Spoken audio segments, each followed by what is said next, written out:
సమస్తము నీవే అక్కరలన్నీ తీర్చువ ಮಾರ್ಗವಂತರ ಶಕ್ತಿಗಳ ಮೇಲೆಯೂ ಎಲ್ಲ ಅಂಧಕಾರಗಳ ಶಕ್ತಿಗಳ ಮೇಲೆಯೂ ಎಲ್ಲ ದುರಾತ್ಮರ ಶಕ್ತಿಗಳ ಮೇಲೆಯೂ ಎಲ್ಲ ಒಂದು ವ್ಯಾಧಿಗಳ ಮೇಲೆಯೂ ಇವತ್ತು ನಾನು ಯೇಸು ಎಂಬ ಅಧಿಕಾರಗಳ ನಾಮದಲ್ಲಿ ಯೇಸು ಎಂಬ ಅಧಿಕಾರಗಳ ನಾಮದಲ್ಲಿ ಯೇಸು ಎಂಬ ಅಧಿಕಾರಗಳ ನಾಮದಲ್ಲಿ ಇವತ್ತು ನಾನು ಅಧಿಕಾರವನ್ನು ತೆಗೆದುಕೊಂಡು ನಾನು ಇವತ್ತು ಮಾತನಾಡುತ್ತಾ ಇದ್ದೇನೆ.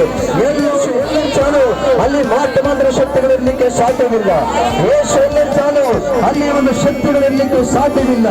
ಯೇಸು ಎಲ್ಲಿರ್ತಾನೋ ಅಲ್ಲಿ ಕತ್ತಲ ಶಕ್ತಿಗಳಿರ್ಲಿಕ್ಕೆ ಸಾಧ್ಯವಿಲ್ಲ. ಯೇಸುವಿನ ಮಧ್ಯದಲ್ಲಿರ್ತಾನೆ. ಯೇಸು ಕಾರ್ಯವನ್ನು ಮಾಡಲಿಕ್ಕೆ ಆತನ ಶಕ್ತನಾಗಿದ್ದಾನೆ. ನಮ್ಮನ್ನು ಒಪ್ಪಿಸಿಕೊಟ್ಟವರಾಗಿ ನಾವು ಪ್ರಾರ್ಥಿಸೋಣ. ನಮ್ಮನ್ನು ಒಪ್ಪಿಸಿಕೊಟ್ಟವರಾಗಿ ನಾವು ಪ್ರಾರ್ಥಿಸೋಣ. ಪ್ರಿಯರೇ, ಯಾರು ಕೂಡ ನಾವು ಮೌನವಾಗಿರದೆ, ಯಾರು ಕೂಡ ನಾವು ಮೌನವಾಗಿರದೆ, ಎಲ್ಲರೂ ನಮ್ಮನ್ನ ಬಿಟ್ಟು ಕೊಟ್ಟು ನಾವು ದೇವರಿಗೆ ಒಪ್ಪಿಸಿ ನಾವು ಪ್ರಾರ್ಥಿಸಬೇಕು. ಒಪ್ಪಿಸಿ ನಾವು ಪ್ರಾರ್ಥಿಸಬೇಕು. ಒಪ್ಪಿಸಿ ನಾವು ಪ್ರಾರ್ಥಿಸಿದಾಗಲೇ ಆ ದೇವರ ಮಹಿಮೆಯನ್ನು ಕಂಡುಕೊಳ್ಳಲಿಕ್ಕೆ ನಾವು ಸಾಧ್ಯ.